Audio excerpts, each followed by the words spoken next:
اے ایمان والو، جب جمعے کے دن نماز کے لیے پکارا جائے تو اللہ کے ذکر کی طرف لپکو اور خرید و فروخت چھوڑ دو، یہ تمہارے لیے بہتر ہے اگر تم سمجھو۔ محترم سامعین و ناظرین کرام، آپ سن رہے ہیں خطبات حرمین سے انتخاب۔ خطبہ جمعہ، امام مسجد الحرام فضیلت الشیخ ڈاکٹر سعود بن ابراہیم الشورائم حفظہ اللہ تعالی۔ عنوان: خالص اللہ کے لیے احرام باندھنا۔ الحمدللہ، تعریف اللہ ہی کے لیے ہے جو اہل ایمان کا دوست اور بہت زیادہ قابل تعریف ہے، جو عرش مجید کا مالک ہے اور وہ جو چاہتا ہے کر گزرتا ہے۔ اگلے اور پچھلے سارے معاملات اسی کے ہاتھ میں ہے، اور وہی ہر شے کی ابتدا کرتا ہے اور وہی ہر چیز کو قائم و دائم رکھتا ہے۔ یقیناً وہ بہت معاف کرنے والا اور بڑی محبت کرنے والا ہے۔ میں گواہی دیتا ہوں کہ اللہ کے سوا کوئی الہ نہیں، وہ واحد ہے، اس کا کوئی شریک نہیں۔ میں یہ بھی گواہی دیتا ہوں کہ محمد صلی اللہ علیہ وسلم اللہ کے بندے اور رسول ہیں۔ آپ صلی اللہ علیہ وسلم عمدہ ترین نماز پڑھنے والے، تہجد گزار اور اس مقدس گھر کا حج کرنے والے ہیں۔ آپ صلی اللہ علیہ وسلم نے اللہ کا پیغام لوگوں تک پہنچا دیا، امانت الہی بہترین انداز میں ادا کر دی، امت کو اعلیٰ ترین نصیحت فرمائی، اللہ کی راہ میں کما حقہ جہاد فرمایا اور امت کو ایسا راستہ دکھلایا کہ جو رات اور دن میں یکساں روشن ہے۔ جو اس راستے سے ہٹ گیا تو یقیناً وہ ہلاک ہو گیا۔ اللہ کی رحمتیں اور سلامتیاں نازل ہوں آپ صلی اللہ علیہ وسلم پر، آپ صلی اللہ علیہ وسلم کے پاک باز اور نیک اتوار گھر والوں پر، امہات المومنین پر، صحابہ کرام پر، تابعین اعظام پر اور قیامت تک راست بازی کے ساتھ ان کے نقش قدم پر چلنے والوں پر۔ بعد ازاں لوگوں، میں خود کو اور آپ سب کو اللہ کا تقوی اختیار کرنے کی تلقین کرتا ہوں، کیونکہ تقوی ہی بہترین زاد راہ ہے اور آخرت کی زندگی کا بہترین دوست ہے۔ جو اسے اوڑھنا بچھونا بنا لیتا ہے، اس کے عیب اس مبارک ذریعے سے چھپ جاتے ہیں، اور جو اس کی رسی کو مضبوطی سے تھامے رکھتا ہے وہ ہلاکت سے محفوظ ہو جاتا ہے۔ فرمان باری تعالی ہے، تم میں سے کوئی ایسا نہیں ہے جو جہنم پر پیش نہ ہو۔ یہ تو ایک طے شدہ بات ہے جسے پورا کرنا تیرے رب کا ذمہ ہے۔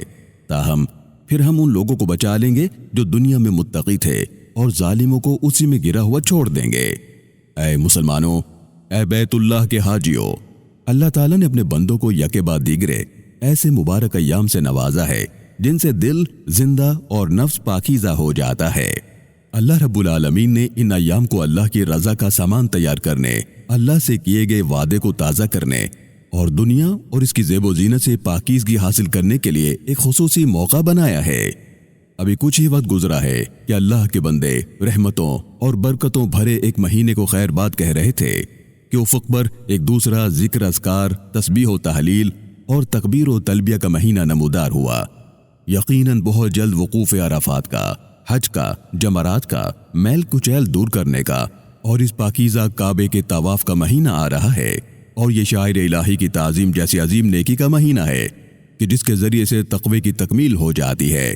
اللہ رب العالمین نے اس عبادت کے متعلق فرمایا، اور جو اللہ کے مقرر کردہ شعائر کا احترام کرے تو یہ دلوں کے تقوی کی نشانی ہے۔ میرے مسلمان بھائیوں، حج میں اللہ تعالیٰ نے 3 طرح کی عبادات جمع کر رکھی ہیں: قولی عبادت، جسمانی اور مالی عبادت۔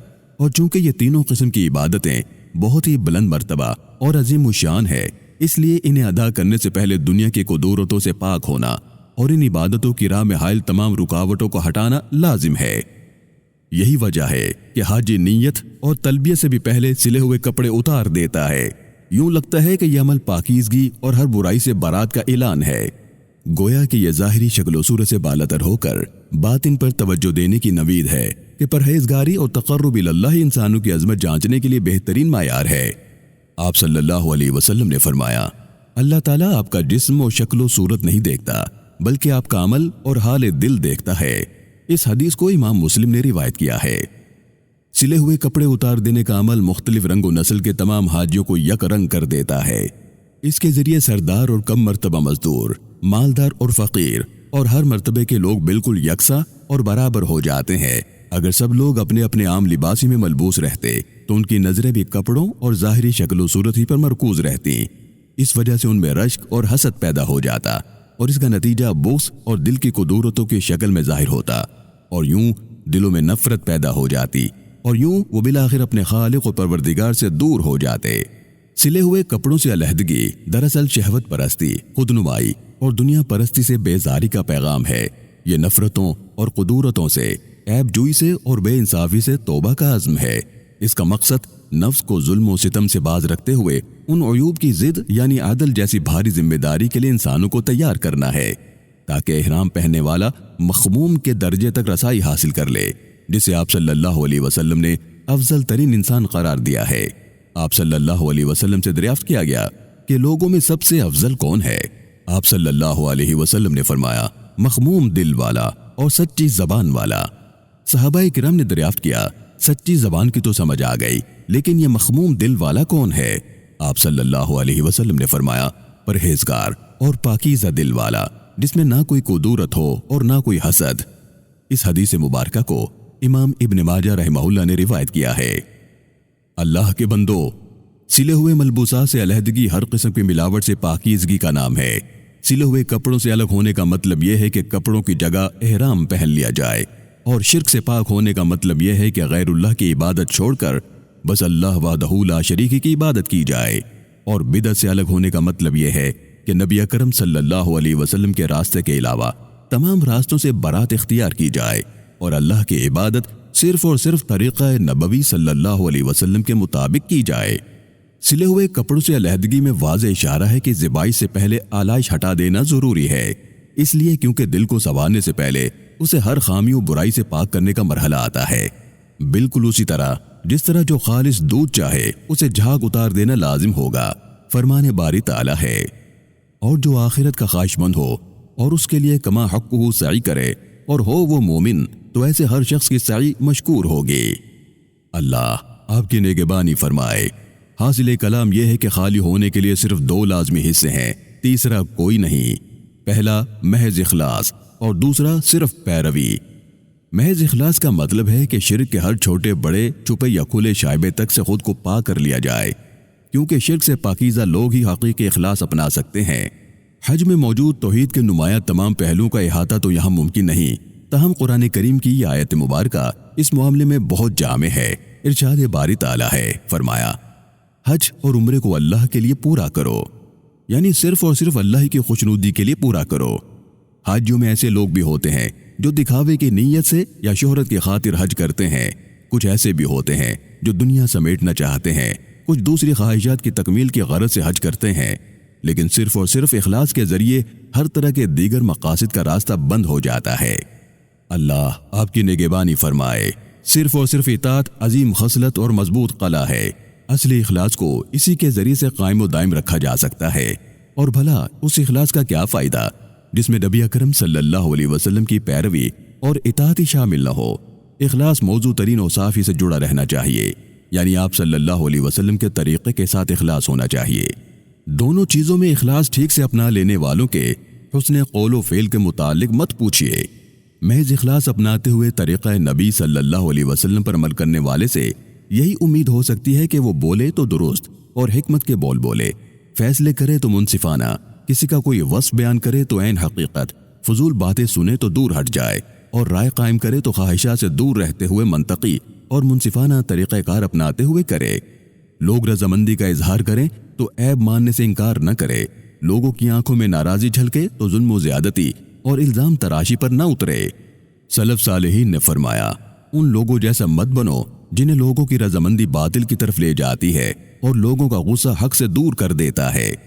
سنو، اللہ کی قسم اور پھر اللہ کی قسم اور ایک بار پھر اللہ کی قسم، اگر یہ دونوں طرح کی علیحدگی اپنا لی جائیں تو زمین میں فساد برپا ہو اور نہ فتنے بڑھیں اور نہ دلوں میں نفرتیں اور قدورتیں جگہ پائیں، تفرقہ بازی ختم ہو جائے اور خون محفوظ ہو جائیں، مال، جان اور آبرو پر نہ گھر میں حملے ہوں اور نہ گھروں سے باہر کے علاقوں میں ان پر ہاتھ اٹھانے کی کسی کو جرت ہو، تانے باز نظر آئیں نہ چغل خور ملیں کہ جو حصول مقاصد کے لیے ہر راہ اپنانے کے لیے تیار ہو جاتے ہیں، چاہے ظلم و زیادتی کا راستہ ہو یا لوگوں کے مال غصب کرنے کا، اور نہ نصیحت کے نام پر غیبت کر کے لوگوں کا گوشت کھانے والے نظر آئیں، اور حقیقت میں نصیحت نہیں بلکہ یہ تو عیب جوئی کرنے والے ہوتے ہیں۔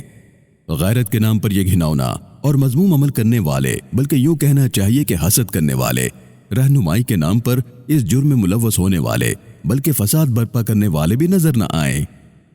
علامہ ابن جوزی رحمہ اللہ نے فرمایا، ابلیس کے وسوسوں کی ایک شکل یہ بھی ہے کہ لوگ ایک دوسرے سے بدلہ لینے کے لیے عیب جوئی کرتے پھریں اور پھر اسے جرح و تعدیل کا نام دے دیں۔ جرح و تعدیل کو تو امت کے اسلاف نے شریعت اسلامی کی حفاظت کے لیے استعمال کیا تھا، اور اللہ تو نیتوں کے حال سے خوب واقف ہے۔ اللہ کے بندو، ان ساری مصیبتوں کی وجہ دلی بیماریاں اور نفسانی خواہشات ہیں، دنیا سے محبت اور موت کا ڈر ہے۔ اللہ رب العالمین کا فرمان ہے، تم لوگ دنیا کے فائدے چاہتے ہو، حالانکہ اللہ کے پیش نظر آخرت ہے، اور اللہ غالب اور حکیم ہے۔ کسی شاعر نے کیا خوب کہا، متقی اور پاک باز شخص تو مبارکباد کا مستحق ہے، جس نے کبھی جھوٹ بولا ہو اور نہ زیادتی کی ہو اور نہ کبھی حد سے بڑا ہو۔ یہی مخموم دل والا ہے جس نے پروردگار عالم کے لیے حقیقی اور اصلی اخلاص اپنایا ہے۔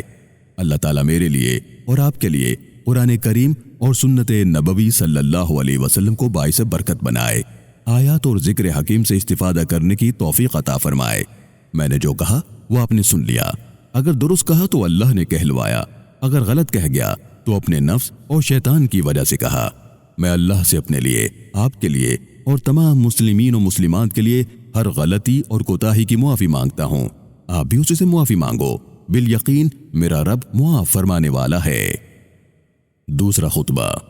الحمدللہ، اللہ کے بے پایاں احسانات پر سب تعریفیں اسی کے لیے ہیں، اس کی عنایت اور توفیق پر اس کا شکر ادا کرتا ہوں۔ اما بعد، بلا شبہ بہترین بات کتاب اللہ کی بات ہے، اور بہترین رہنمائی محمد مصطفیٰ صلی اللہ علیہ وسلم کی رہنمائی ہے۔ یہ بدترین معاملات نئے ایجاد شدہ کام ہے، اور دین میں ہر ایجاد بدعت ہے۔ یقیناً وہ عظیم ترین حقوق جن کی حفاظت کے لیے کوشش کرنا واجب ہے، ان میں سے مسلمانوں کے خون کی حفاظت کرنا ہے، کیونکہ مسلمانوں کے خون اسی طرح محترم اور مقدس ہیں جس طرح یہ دن مکہ مکرمہ کے شہر ذوالحجہ کے مہینے میں حرمت والا ہے۔ صادق و مصدوق رسول اللہ صلی اللہ علیہ وسلم کا ارشاد گرامی ہے، جو مسلمان یہ گواہی دے کہ اللہ کے سوا کوئی معبود برحق نہیں اور میں اللہ کا رسول ہوں، اس کا خون بہانا صرف 3 صورتوں میں جائز ہے۔ یہ کہ کوئی شادی شدہ شخص زنا کرے قتل کے بدلے میں، اور دین اسلام سے مرتد ہو کر مسلمانوں کی جماعت کو چھوڑنے والے کو۔ اس روایت کو امام بخاری اور امام مسلم نے روایت کیا ہے۔ لہٰذا کوئی شخص اپنے مسلمان بھائی کا خون کس حق یا جواز کے تحت بہاتا ہے، کس حق یا کس گناہ کی وجہ سے بے گناہوں کا خون بہاتا ہے؟ بھلا پرامن اور خوشگوار نظام زندگی کو درہم بھرم کرنا کیسے درست ہو سکتا ہے؟ انسانی جانوں سے کھیلنے والوں کو یہ علم نہیں کہ انسانی جان کی حفاظت دنیاوی امن کا سب سے اعلیٰ درجہ ہے۔ جب امن کی یہ صورت ضائع ہو جائے تو باقی امن کیا رہ جائے گا؟ وہ یقیناً زیادہ ضائع ہوگا۔ کیا آج دنیاوی اغراض کے لیے بے گناہوں کا خون بہایا جا رہا ہے کہ ختم ہو جانے والے دنیاوی مال و متاع کے لیے بے گناہوں کو قتل کیا جا رہا ہے؟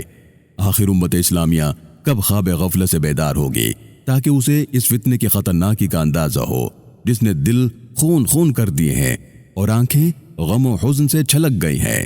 پوری دنیا میں ہمارے مسلمان بھائیوں کا خون ناحق اور کتاب و سنت کی کسی دلیل کے بغیر بہایا جا رہا ہے۔ قاتل سرکشی اور دشمنی میں اندھے ہو کر مسلمانوں کی گردنیں کاٹ رہے ہیں، ان کا خون بہہ رہا ہے اور اعضاء اڑائے جا رہے ہیں۔ یقیناً یہ لوگ بڑے پتھر دل اور سخت جگر ہیں۔ یہ ظالم و سرکش جماعتیں ہیں جنہوں نے اپنے لیے طرح طرح کے جرائم حلال کر لیے ہیں، مثلاً قتل و غارت، مسلمانوں کے مال لوٹنا اور امن و امان کو تباہ کرنا۔ ان کی نظروں میں زندہ رہنا صرف انہی کا حق ہے، ان کے ہوتے کسی دوسرے کو جینے کا حق نہیں ہے۔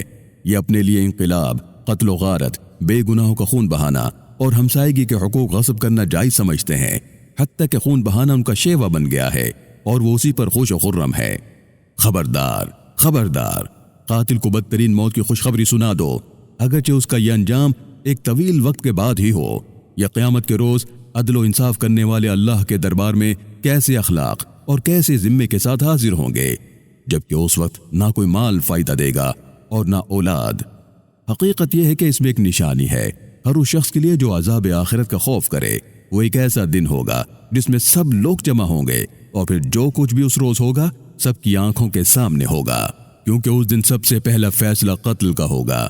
بربادی ہے، سخت تباہی ہے اس شخص کے لیے جو اس دن اللہ کے دربار میں اس حال میں حاضر ہوا کہ وہ کسی مسلمان کا قاتل ہو اس شخص کا کیا حال ہوگا جس نے کئی مسلمانوں کو ناحق قتل کیا ہوگا۔ وہ دن جب اللہ تعالیٰ کے اس ارشاد کی عملی تعبیر ہوگی اور اللہ کا فرمان سب سے بڑھ کر سچ ہے۔ فرمایا، رہا وہ شخص جو کسی مومن کو جان بوجھ کر قتل کرے تو اس کی جزا جہنم ہے جس میں وہ ہمیشہ رہے گا۔ اس پر اللہ کا غضب اور اس کی لعنت ہے اور اللہ نے اس کے لیے سخت عذاب مہیا کر رکھا ہے۔ میں انہی کلمات پر گفتگو کو ختم کرتا ہوں۔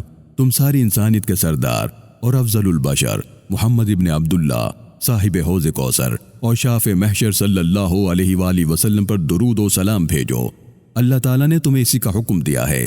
وہ اللہ خود بھی اپنے نبی پر رحمت نازل فرماتا ہے، اس کے فرشتے بھی درود و سلام بھیجتے ہیں، لہٰذا تم بھی درود و سلام بھیجو۔ ارشاد باری تعالیٰ ہے، ان اللہ وملائکتہ یصلون علی النبی یا ایھا الذین آمنوا صلوا علیہ وسلموا تسلیما۔